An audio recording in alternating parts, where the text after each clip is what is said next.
Good evening. I want to welcome everybody to the Strand bookstore. My name is Nancy Bass-Wyden. I'm the owner of the Strand. For a little bit of history, it was founded by my grandfather in 1927 in an area that was called Book Row that was famous. It ran along 4th Avenue from Astor Place to Union Square. There were up as many as 48 bookstores. They all were used bookstores at the time. We moved a block away in 1958, and all the other stores have shuttered since. We're doing great thanks to you voracious readers, so I want to thank you for that. We house here used, new, and of course rare books. And we have a vigorous events program. We have 400 events annually, events like tonight, and I hope you'll join us for more of them. Tonight, I'm so excited to welcome the husband and wife duel, Kelley Paul and Senator Rand Paul. They have forcefully presented their point of view in the book, The Case Against Socialism. Our role as the leading proprietor of, one of the leading proprietors of books is to always be open to a full range of viewpoints.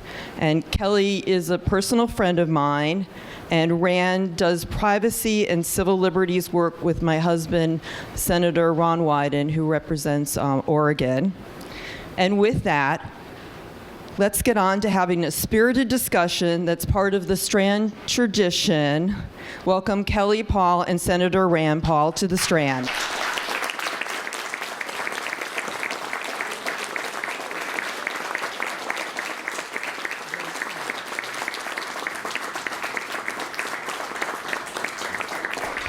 All right. Thanks, everybody, for coming out, and thanks to Nancy for hosting us. And as she mentioned, her husband, Ron, is a senator from Oregon, and you wouldn't believe this if you watch the news, but we actually are friends. We get along. It's not like The View. We don't yell at each other. And the interesting thing is I think it's one of the things that's really misreported about politics in our country, is that there's so much anger and then all of it's really apparently Donald Trump's fault. There's so much anger, and it's like, well, who influenced those women on The View to be so angry? I mean, it's like, but here's the thing, in Washington, we don't really yell and scream at each other. You see it on the cable news shows, you see it online, the internet, but as Nancy mentioned, Ron and I work together on privacy issues, Fourth Amendment issues, and we probably have a dozen bills that we co-sponsor together. Does it mean we agree on everything? No.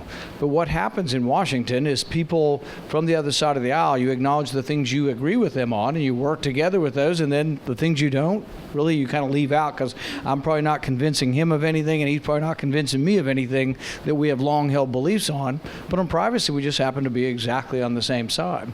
I would say with the Democrats on issues of war, we have a lot of things in common. Even Bernie Sanders, who we go after in this book, he and I, at least before this book came out, were on good terms.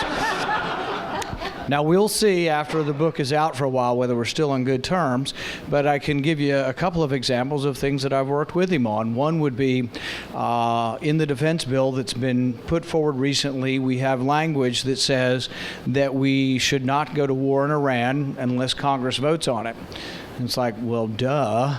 I mean, that's like a restatement of the Constitution, and yet I can't believe anybody would vote against that, but it ends up being there are very few Republicans that will vote for that. Mike Lee and I will vote for that, and actually more Democrats will vote for that, and I work with Bernie on that. I've worked with Bernie on trying to end the war in Yemen. I don't really want to sell arms to Saudi Arabia because I think the war's a disaster and there's no good coming of the war in Yemen. But back to the book. We kind of got the idea to write the book. Kelley and I have been talking about this and looking at the numbers that are coming out about the young generation, and the young generation being sort of enthralled with this idea of that socialism would be a good thing. And we thought, well, gosh, if you know the history of the 20th century, it's hard to find any example of socialism that's not associated with genocide and famine, and or both. And so it's hard to imagine how anybody could be for it. So in the book, we talk a little bit about that, but we also talk a lot about Scandinavia in the sense that they keep saying, well, we're not for that kind of socialism. Although in our country, there were American intellectuals who were for Stalin for 20 or 30 years. New York Times, Walter Duranty traveled over there, wrote about it, got a Pulitzer Prize, and really in the end, the New York Times eventually apologized for his reporting on the Soviet Union because it wasn't accurate. We finally, some people knew, but really the entire world knew when Khrushchev ultimately admitted what Stalin had done and that millions of people had died. But today's socialists will say, well, that's not the kind of socialism we want. We're not for authoritarianism. And this is a little bit of the debate I was having with the so-called Republican Ana Navarro yesterday, is that she's like, oh, Maduro's a thug, he's a murderer. And I'm like, well, yeah, but he's also a socialist. And maybe there's a connection between socialism and thuggery. But she wouldn't let me get a word out because she was like, no, he's just a murderer and a thug. And it's like, well, can't you be both? And maybe there's a linkage between centralizing power, where just a small group of people have the power, that maybe corruption and kleptocracy is more common when you only have a few people running your country instead of having what we like to call democratic capitalism. Because really the ultimate democracy is with your money. You either shop at Walmart, you shop at Target, you shop at Kmart, you shop at the Strand, I hope. The thing is, but people make those decisions, and the power is more diffuse. And if there are corrupt people, hopefully the law or whatever catches them. But if one person runs everything, it's much more likely, if that person becomes corrupt, that it affects your entire society. I taught a course at George Mason about a year ago, and that sort of was the beginnings of thinking about the book. And the course that I taught was called The Dystopian Novel. So everybody's heard of 1984, everybody's heard of Brave New World, but what we looked at was sort of the lineage and the connection, that 1984 is probably the most famous, but coming before that is Brave New World. Coming also before 1984 is Ayn Rand's Anthem. But really coming before any of these dystopian novels was a novel by Zamyatin called We.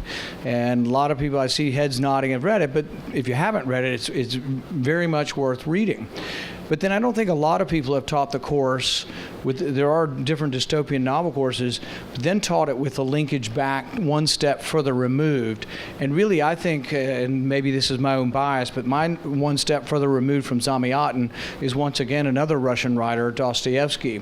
And Dostoevsky writes The Notes from Underground, and in it he doesn't really make a pragmatic argument against socialism. In fact, the word may not have been around then. They were either called nihilist, but there was this idea that we'd base society on reason and rationality, and it would be known what was in the best interest of people, and people would like it, and government would be rational, and it would be humane, and it would be all-encompassing, but it would be sort of this idea of trying to achieve perfection.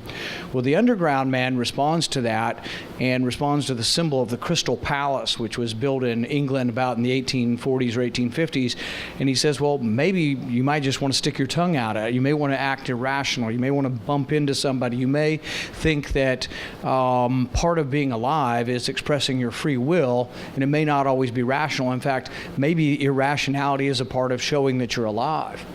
Another thing that Dostoevsky talks about in it is the idea of, if we talk about a perfectible society where government's going to be the perfect instrument of a perfectible society, we talk about something that maybe the perfect ends are not exactly what we want.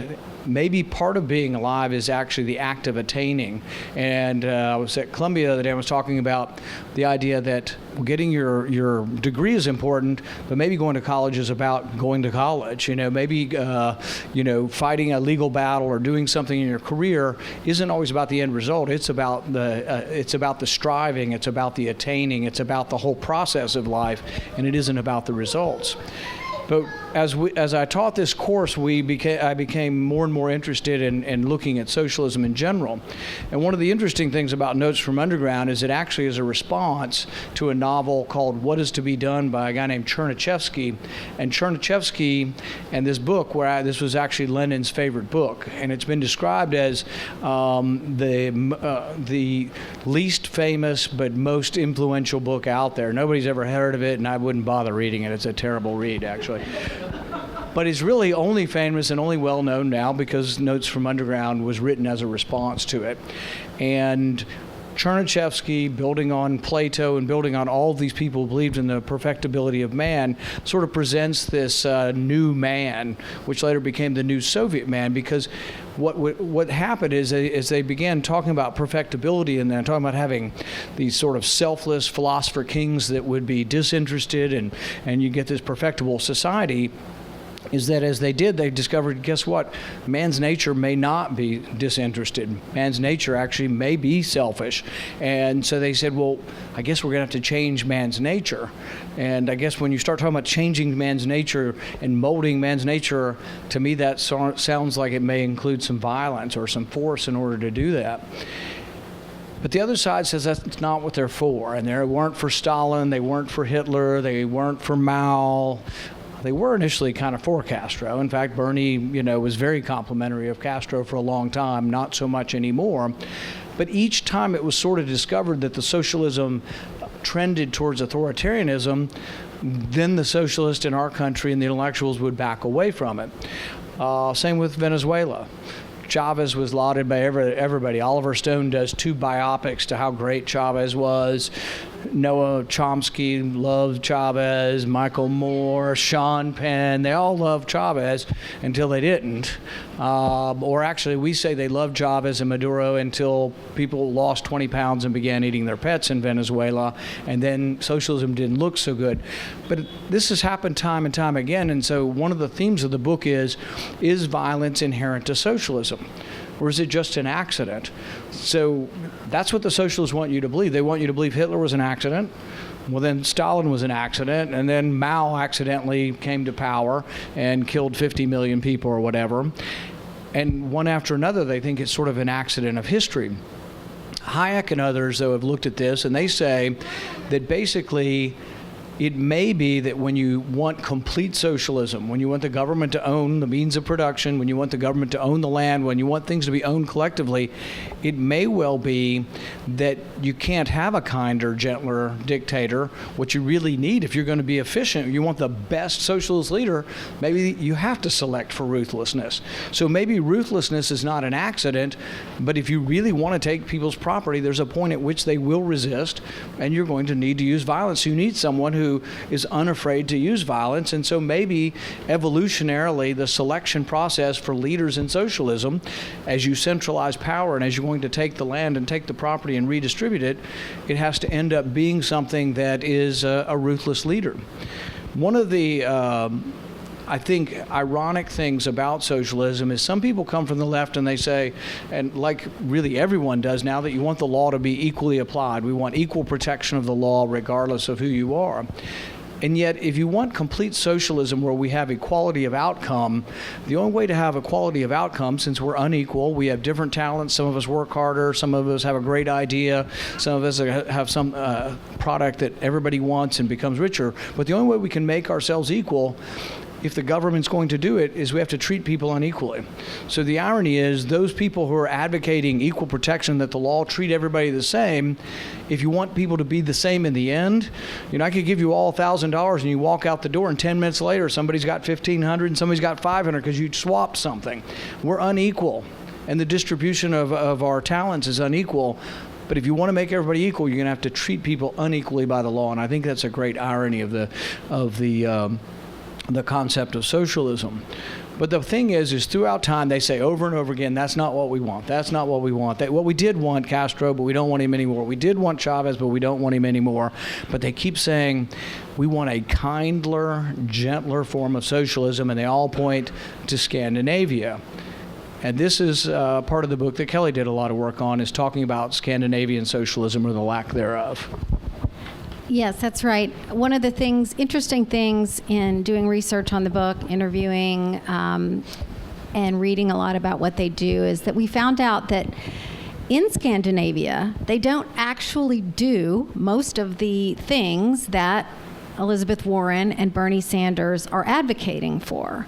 If you listen to them and talking about democratic socialism and how we could achieve that in the United States, I'm sure you've heard the terms, Medicare-for-all, free college education. So they stress those things, and that they are going to do this in America with taxing the rich, making the rich pay their fair share. But what one of the messages that we go through in the book, and we go in exhaustive detail of what they do, is that they don't have punitive taxes on the rich there. The dirty little secret there is, first of all, they are not socialist. They are purely capitalistic countries. Stock market, private property, extremely low corporate taxes, much lower than the United States had until they were lowered in the Trump tax cuts. So we actually lowered ours during the Trump tax cuts to be more equal to theirs, because they've had low corporate taxes really since the 90s. They got rid of their wealth taxes in 2007. They have no minimum wage. We look at, and you can argue this, Rand was trying to bring this up at The View, with what we pay in the United States, our income taxes are actually more progressive than theirs. It's kind of a math problem. In the US, our top 1% pays nearly 40% of the income tax. In Sweden, for example, let's do 10%. Our top 10% pays 70% of the income tax in the US, whereas in Sweden, the top 10% pays about a quarter, about 25% of their total income tax, which is not the message that you're getting from those that are advocating that we could pay for something like, nationalized health care and free education. What they do is, every single Scandinavian country has an extremely high value-added tax, a VAT. It's 25% on everything you buy. Pair of jeans, a dozen eggs. I mean, this includes food and beverage. So anyone who's ever traveled to Denmark or Sweden will tell you it's insanely expensive, because right off the top, and that 25% is applied throughout the entire production chain of everything. So it's 25%. The government is getting that huge swath. Now, as we all know, of course, the less money you have, the poorer you are, your consumption takes up a much larger percentage of your income. So that ends up being an extremely regressive tax on the poor in those countries. The other thing is their tax rates hit very high, a huge swath of the middle class. So for example, in Denmark, if you're making about $65,000 a year, $65,000 a year, you're being taxed at 60%. Boom, right there. That's where it starts for them, and then it just stays there all the way up. So it's a very hard-hitting middle class tax burden and lower class tax burden. I always laugh because when people try to compare us to the Danes, which obviously our countries are extremely different. It's a very small, very homogenous country, very similar culturally, but the pictures you always see are the Danes riding those bicycles, and they're so healthy looking, and they're fitter than we are. They're thinner. They've got ruddy cheeks. That's because they have, until last year, a 200% tax on automobiles. 200%. People, I don't even believe it. Last year, they did have somewhat of an uprising and elect quite a few libertarians who had argued that tax down. So it's been lowered in the last year to 100%. But as my friend, who I interview quite a bit in the book, she's a Danish journalist, she said, look, buying a car is something that most young people just do not do in our country. It's not something that is affordable for anyone until they are, much older. It's bike transportation. And again, so I every time I hear, Bernie or Elizabeth Warren talking about this, I just want them to be honest about what they're talking about. If you really want, it is a trade-off. Yes, they do have completely nationalized health service, and they do have free college education. Again, back to the education, though, as I mentioned at Columbia, when the state is paying for it, they take a much greater interest in what you're studying and who gets to go. It is actually much more stringent in terms of requirements. For example, if you want to study political science, which is a very popular major, we were at Columbia, we're talking to a lot of these kids in the Libertarian Club and the Free Speech Club, and a lot of more poli-sci majors. Poli-sci in Denmark, since they don't actually need a lot of political scientists, you want to study that, you will have to be in the top 10%. I mean, equivalent to how hard it is like to get into medical school to study a lot of these subjects. So again, they will, so if you're not in the top 10%, you will have to choose a major that is in more demand by the state. So, hey, we need more computer scientists. Well, I'm bad at math. Well, you may be looking at a trade, which again, a lot of people do choose that. So it's interesting that even though their college is free, in quite a few of the Scandinavian countries, their amount of students that are actually going to college is really very similar to the U.S.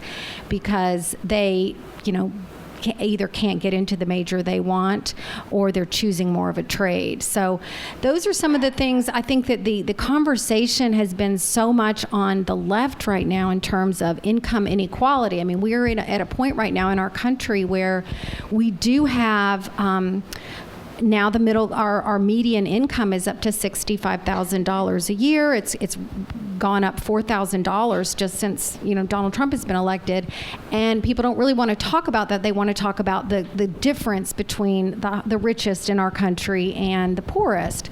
But as we have seen, there is pretty wide income inequality in the United States, and a widening part of that in terms of money income, but there's actually a shrinking of inequality in terms of consumption. With trade, cheaper goods, we actually see the World Bank consumption figures showed that the bottom 20% of income earners in the United States actually consume more goods and services than the median or middle income earners in affluent countries in Europe and Scandinavia. So I think sometimes the more moral question is not does everyone have the same, but does everyone have enough? So that's one of the arguments we make in the book. And again, we're just trying to put it out there that if you believe that a national health service is a great idea, then be honest about how it is actually being paid for. And in those countries, it is absolutely being paid. I think most people would say if you're making $60,000, you're middle class. In those countries, you are being taxed at 60%. And you're paying a 25% VAT on every single thing that you buy, so it is much more expensive. And again, the cars at 100%. So in the book, we tell this story, or retell this story about Boris and Igor, and the fairy godmother comes down and says to Boris and Igor, "You can have anything you want." And so Boris looks at Igor, who has one scrawny little goat, and he says, "Well, I wish Igor's goat would die." That's what income inequality is about. Why didn't he wish for 20 goats for himself or 1,000 goats, or he wished that his neighbor's goat would die? It's sort of, income inequality is about envy, and really it's ridiculous when you think about it. Most people who look at it say it's not even something that even is measurable or of any value to measure it for your country. So for example, which country would you rather live in where the average poor person makes $30,000 a year and the average rich person makes $100,000 a year? Or would you rather live in a society where the average poor person makes $60,000 and the rich person makes $10 million? I mean, if you're the poor person, you'd rather have $60,000 than $30,000. And that's what it should be about. It's about your standard of living. It shouldn't be about the others. Now, some, like Thomas Piketty and others, have said, well, economic growth slows down and democracy itself is threatened by income inequality. Well, both of those, I think, are fallacious. For example, there are groups now that have looked at the United States and other developed countries over the last 40 or 50 years, and they find that income inequality, if anything, is proportional to economic growth. Not inversely proportional, but actually proportional. Now, if you look at developing countries, you may get a different answer on this. But I think that we've gone so far in worrying so much about this that people don't also realize how you make people equal, which gets back to how do you make people equal again? How do you make outcomes equal? And people say, well, we'll just do a little bit. Well, it becomes very arbitrary. What is a little bit? And I think that's what a lot of our youth want. As they say, they want fairness and equality. And we try to make the point there is you can have fairness and equality, but you have to have a fairness and equality police. Someone's got to enforce it, and they've got to do something that is contrary to man's nature, and that is that we're going to try to have a perfectible, equal outcome society. One of the sources that we used that is a great website, and I highly recommend, is humanprogress.org. It's sort of like, the bad news of everybody on television saying that controversy is all that happens in Washington. It's the same thing as that always in the news, they're reporting statistics about how terrible the world is and how it's such a rotten place to live. And I've started beginning my speeches, particularly to kids, saying there's never, ever, ever, ever been a better time to be alive. And the statistics are overwhelming when you think about it. Think about the health statistics. In 1900, the average person lived to be 46. Now it's about 80. Think of infant mortality. It used to be, a very significant infant mortality, and now it's, less than 1 in 1,000 or less than 1 in 10,000. Very small. Childhood mortality used to be about a third of kids died before age 5. All of that has plummeted. Look at poverty. And the poverty statistics, this is a story that humanprogress.org is really telling, and people need to learn this and understand this. In 1820, 90% of the world lived in extreme poverty, and this is measured as less than $2 a day. It's a World Bank statistic, and they do it in constant dollars, and they move forward. So 90% of the world lived in extreme poverty. When I was born in the early 1960s, it was about a third of the world. So we went from 90% extreme poverty to about a third of the world extreme poverty. Not the United States, the entire world. India, Bangladesh, all of Africa, all of the developing nations, everybody, when I was born, is about a third. Today, it's actually less than 10%. So the statistics don't lie. I mean, if you look at world GDP, it's doubled 8 times in the last 200 years. If you look at purchasing power of how much food you can buy for the same amount of average hours worked, it's amazing. And from 1919 to 2019, 100 years, what an average hourly wage can buy 7 times as much food now. It used to be a third of your income for a worker was going to food. Now it's 12% clothes. Kelley always gets mad at me and I say, I bought this shirt at Target for $7. It's amazing how inexpensive clothes are. And she's like, quit telling everybody you shop at Target for your clothes, But the thing is, it is pretty amazing.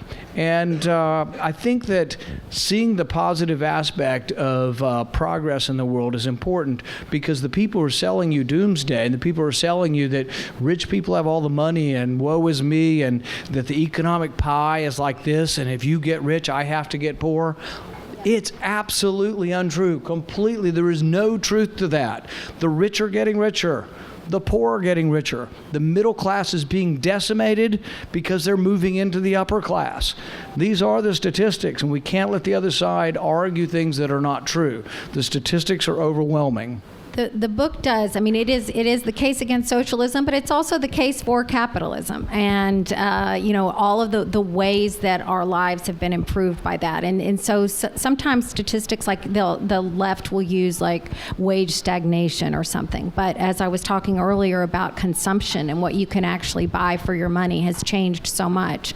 So people often look back and say, oh, the 60s or the 50s, you could buy a house and only one person had to have a job and you could pay for all these things. But the truth is, compared to the 1960s, most average workers have about twice the purchasing power.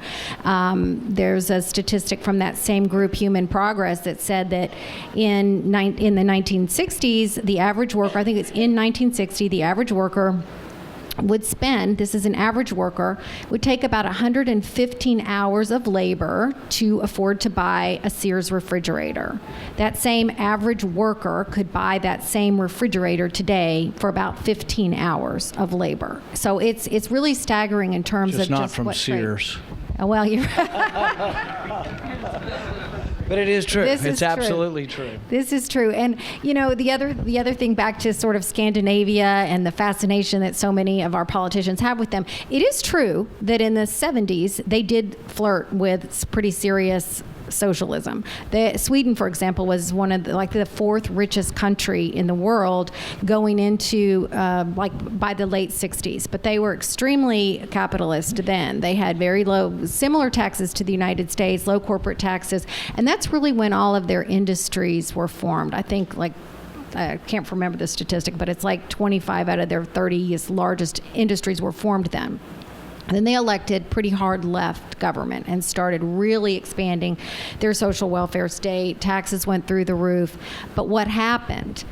Number one, the wealthy fled. The founder of IKEA fled. Bjorn Borg fled. I mean, they were all leaving the country and taking their capital with them. And they hit a really significant recession in the 90s, and that's when they started electing center-right politicians and really enacting the politics of Reagan and Thatcher much more than socialist policies, and then they've been moving that way ever since. I think it was the early 2000s that they completely dropped their wealth taxes to lure their wealthy industrialists back into the country because they could not support their social welfare system without these folks. And again, they're still heavily taxing the middle class. But when you hear the statistics that are like, oh, well, the Swedish Americans, they live longer, they have lower infant mortality, they have less poverty than than Americans. And I would say to them, if you look at the statistics of Swedish Americans and Danish Americans, they actually have higher incomes than your average American. They actually have better health and lifestyle outcomes than the average American living in America, Swedish Americans and Danish Americans. So some of these statistics may be genetic, I don't know. I mean, but before they enacted socialism, they lived longer than we did. So a lot of those things, when the left tries to tell you that they are related to having socialized medicine, that's just not true. This is, Friedman's story where the Swedish economist comes up to Milton Friedman and he says, well, we have no poverty in Sweden. And Friedman responds, well, we have no poverty among Swedish Americans. And it's this whole thing, they lived longer lives. Well, they've been living longer lives since way before they even got socialized medicine in Sweden. So it's like it's cause and effect, and people need to be a little bit more careful about it. We're going to wrap up and we're going to take a couple questions, but the bottom line is that we want the next generation to learn a little bit about the history of socialism. We want them to think about whether or not it's an accident that we got authoritarians, it's an accident that we got state violence, or whether or not it's inherent to socialism. We want them to think also about if the rights of the individual are made secondary to the needs or the desire of the collective, does that not make violence possible? But also all of the horrible things that have happened in history that we all now know were wrong and we're getting away from, the discrimination and the racism, all those things, are by treating people as groups and clumps of people that have a characteristic, so you're part of this group, as opposed to saying we're all unique individuals, uniquely either made in our Creator or uniquely precious in our own individual way that deserves to be defended, deserves to be protected from the collective. And it's an argument that I think is worth having. And Jefferson said basically that every generation had to renew and sort of re-water the liberty tree. I think that's true with knowledge that we can't let things be forgotten about the historical examples of socialism. And we also can't let the other side get away with pointing to, no, this is the socialism I like, which really in the end isn't socialism, and it isn't working because because we tax only the rich. The only way they get to their big welfare state is by taxing the heck out of everybody. I do think it's a debate worth having, and I thank you for coming out today.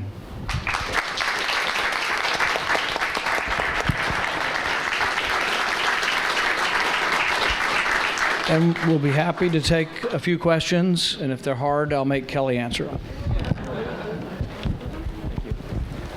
Hi, Mr. Paul. My name is Michael Bonney. I'm a young college student in New York City, and with the rise with socialism on college campuses, what advice could you give to young conservatives? Well, I think part of the debate that has to move forward is a lot of the polls will show half or more of college students saying they have a positive perception of socialism. But then when you ask college students what do they think socialism is, only about 16% of them respond, government ownership of the means of production or government owning private property. They kind of respond, well, we just want things to be fair and there's a lot of ways to approach it, but I think you have to combat the intellectual arguments. I think their biggest argument when you talk to people at college will be, we want Scandinavia. And the thing is, one, it's not socialism. There's still private property, so it's thriving mainly because of capitalism. In fact, if you look at economic indexes of Scandinavia, they're in the top 10 for trading and capitalism. Their success is really from what capitalism they still have. But then they'll say, well, they have free college and free health care and free paid leave. Well, it's not free. They pay for it. And they pay for it with massive taxation of the working class and the middle class. This is absolutely true and cannot be controverted. The massive welfare state of Scandinavia is paid for by large sales taxes that the working class pay and income taxes that start in the middle era. And we had the debate yesterday on The View, and they wouldn't let me finish. But the interesting thing about it is most people, most families at 50,000 and under in our country don't pay much income tax. We actually have taken most people off of the rolls towards the bottom, and we have become more and more progressive over time. It's not the same over there. Our tax code's actually more progressive than theirs. When Bernie says he wants to raise, if you listen to his talks, he rails against the evil corporations and all these terrible corporations. He wants to raise the corporate income tax to back where we had it. It was 35%. We had the highest in the world. One of the reasons jobs and companies were, reincorporating overseas was to escape our taxes. Bernie wants to raise back those taxes to 35%, and you have to ask your friends that are going to graduate from college, you think you'll get more? You have a better or worse chance of getting a job if we raise the corporate income tax to 35%. Most of it's so much based on emotionalism and hatred of whoever this big guy is, the corporate guy, and they don't realize that corporations there aren't that many really rich people that own the corporation. Well, there's some, Jeff Bezos and people like that, but really most of us here own like this much of these major corporations by having a 401k or something. And so really it's kind of simplistic to make it out that corporations are all owned by these evil ogres that are cackling and running their hands through their gold coins, Did you? Well, I would say you might want to mention, too, some of the books that you have your interns read, like iPencil and some different... So we do a couple of things. I'm trying to get message out intellectually through a book. The interns, I accept a lot of interns, so sometimes I'll have 10 interns. That's not going to change the world, but I try to have as many as I can. We give them books from the Foundation for Economics and Education, which is a great group. I give them iPencil by Leonard Read, which talks about making something so simple as a pencil, but actually how complicated it is and how it's all orchestrated by profit. It's a great little book. It's very short, and I like it because you're more likely to get a younger person to read it maybe. The other book I give is Economics in One Lesson by Henry Hazlitt, who is also a buddy of Leonard Read's. All this is right after World War II. And then we give them Bastiat's The Law. And then we also have a big intern program where I bring in speakers, and then we'll have 400 interns, and Republican and Democrat. We invite them all in, and we bring in our speakers to try to help, win these battles. And then you have to be part of it. If you, believe that socialism's a bad idea for us, you have to become the next generation's leaders to influence people your age. I mean, a lot of it is just understanding how capitalism has made us the freest, the most prosperous, and has reduced human suffering and poverty in our country and around the world. And so not only those books that Rand had mentioned, but there are some great groups out there that you can follow, like humanprogress.org. Cato's a good group. Cato, the Atlas Society, FEE, Freedom Works. They've got, a lot of information that can, kind of help you understand the political environment. I'll often say we have this slogan, you may have heard it, Make America Great Again. I always say, but we really need to just take a step back before that and say what made America great, really. And what made America great, and America still is great, is individual liberty, individual rights, that we treat the individual, not the collective, that we largely leave you alone. I mean, for the most part, people are left alone. Even with government as big as it is now, we still are largely left alone in our country. It's not as good as it could be, but it's amazing what capitalism does when we leave people alone to create things. And some people don't get it, but the people who have created this vast amount of wealth, it comes from capitalism. Actually, that's always my pet peeve, is I meet some billionaire who now is preaching socialism. It's like, really? You made your wealth from capitalism. Capitalism's what made you rich. Appreciate it. Yes. Thanks for taking my question. Sorry. Okay. Do you think that the Federal Reserve is to blame for creating some of these measures of inequality that the left likes to point to? I think so, and in some ways, when you manipulate the interest rates to make it harder for traditional average people to put money in a bank and gain interest, the money is made more in the stock market. The people who can invest in the stock market are more sophisticated or more likely to do it, are more wealthy. So you can get some more disparity by control of interest rates and things like that. There also, you can argue that bailing out the banks and not letting it's sort of we have capitalism for their profits, but then we socialize their losses. When they make mistakes and they go bankrupt, we all ask you to bail them out, and then they move right along without suffering. So it's part of it, and the Federal Reserve becomes part of it. I always tell people it's sort of which comes first, Federal Reserve or debt. You know, we can't have this massive debt and not have a Federal Reserve. So really, we got to get rid of the debt as well. You have to have a country that actually balances its budget, or you actually need this fiction that is the Fed, which isn't a good thing, and ultimately does redistribute money in a way from those who are savers to those who are spenders. Yes. Senator, I noticed that Chapter 3 of your book is entitled Interfering with Free Markets Causes Shortages.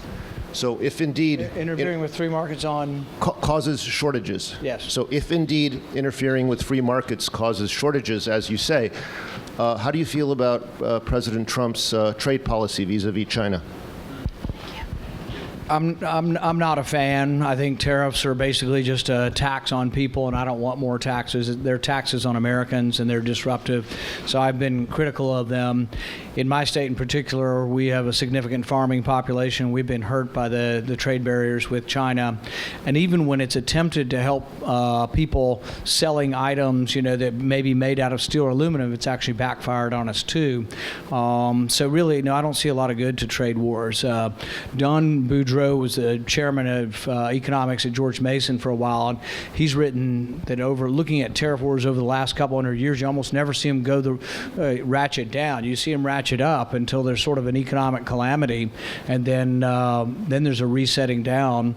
Many people look at the Great Depression and say what made it worse and extended it really was the hot smoothy tariff, which was a widespread tariff. So whenever I talk to the Trump administration or talk publicly, I'm opposed to the tariff war, but I try to convince them, let's try to get some kind of arrangement. Let's try to get a deal as soon as we can and get back to freer trade with China. The problem is that people see from a nationalistic perspective, they see, well, China cheats. And they do. I mean, they steal intellectual property, they cheat. But if you look at it in economic terms, trade's better than not trade. And we actually are, some estimate from trade, the average consumer is about $1,000 richer, you know, and that means you have extra money you spend on something else. So you actually are significantly richer through trade. Yes.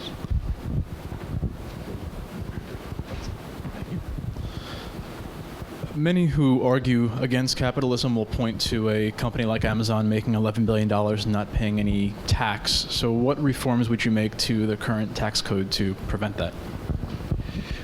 Well, I wouldn't say they don't pay any tax. Everybody that works there pays taxes, right? So, I mean, some would argue you shouldn't even really have a corporate tax anyway. Everybody will still pay a tax. So if I own a corporation, and I take a salary, I've got to pay the corporate tax and then pay my own tax as well. I guess I don't. When I hear somebody makes a lot of money and doesn't pay taxes, that means the money is going into the efficient sector of the economy instead of government, the inefficient sector of the economy. It's like the more money that's left in the private marketplace, the better, because Amazon doesn't like put it under a mattress. That $11 billion will go in a bank, and you might borrow it to buy a house, or their employees spend it, or they give it into salaries and they buy. You know, people buy stuff, and so I guess I don't look at it as a bad thing. Should we have taxes and try to make them as fair as possible? We have to have some, but I guess I always argue that we should have as little as possible. So I think if you're taxed at 100%, I think you have no liberty. If you're taxed at 0%, you'd be 100% free. And we're probably not going to be 100% free, but I'd much rather be closer to 0 than the 100. And we're sort of right in the middle now. If you live in New York and you are in the either the upper middle class or into the upper class, most of them pay well over 50% of their income now. And it's interesting when you ask college students, you'll ask them this question: what do you think's fair? Those rich people aren't paying enough. What do you think they ought to pay? And a lot of times students, if they're not given a number, will say they ought to pay at least 25 or 30%. It's like, well, that would be actually a lot less than they pay now. Okay, thank you, Senator Paul and Kelley, for coming here. And I'm just like looking around. If only these walls could talk.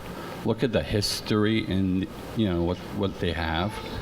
And if we look back at the history of New York City after World War II, the ruins of Europe, and you had lots of people. My parents actually emigrated from Europe after the war.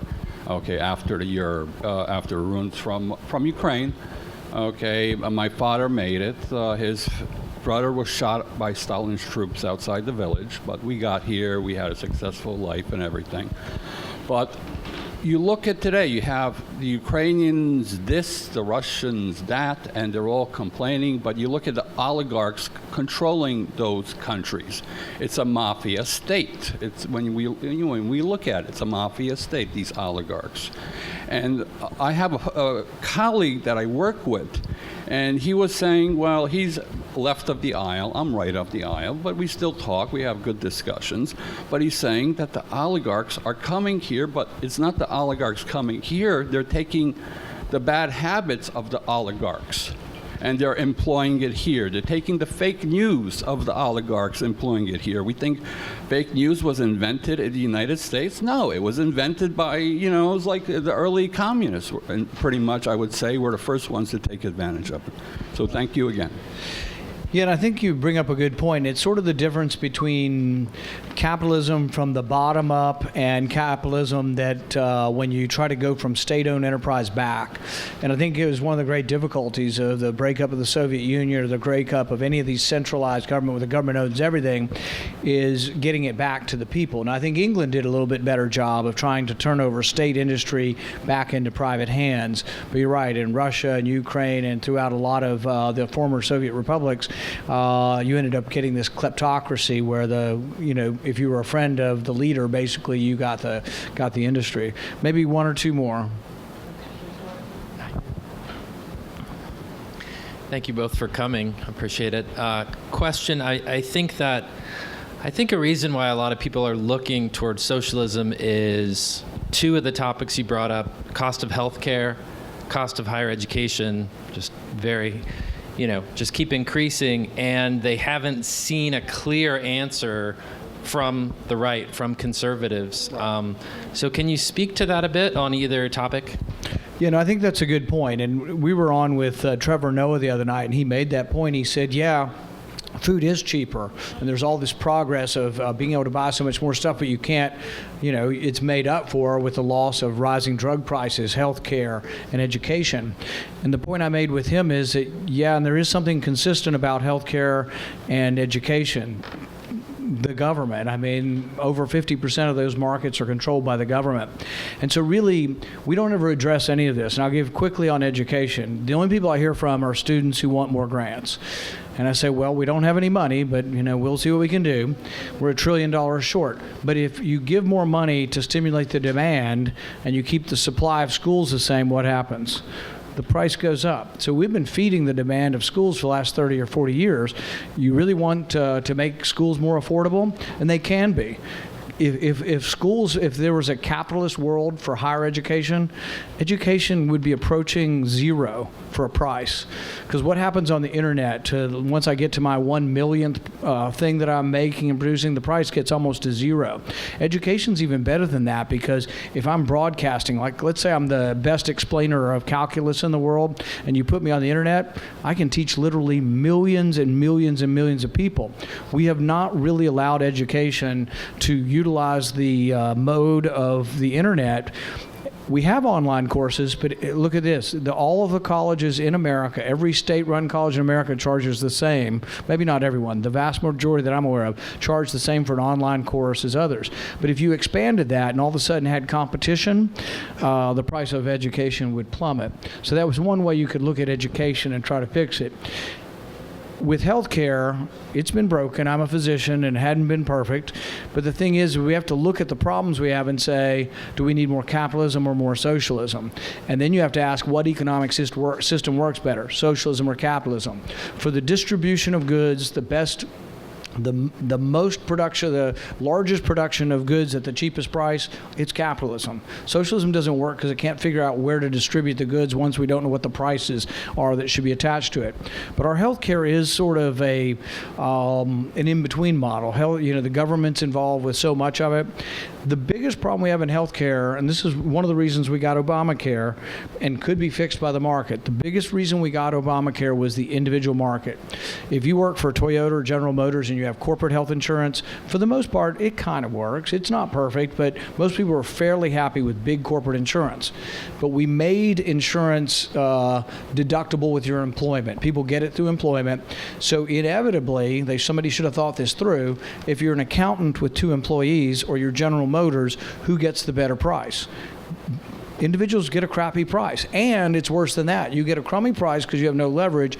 And if you get sick, they attribute all the risk to you. And the insurance companies love it. They've taken the individual market forever and attributed risk to man and wife or, small business with 3 employees.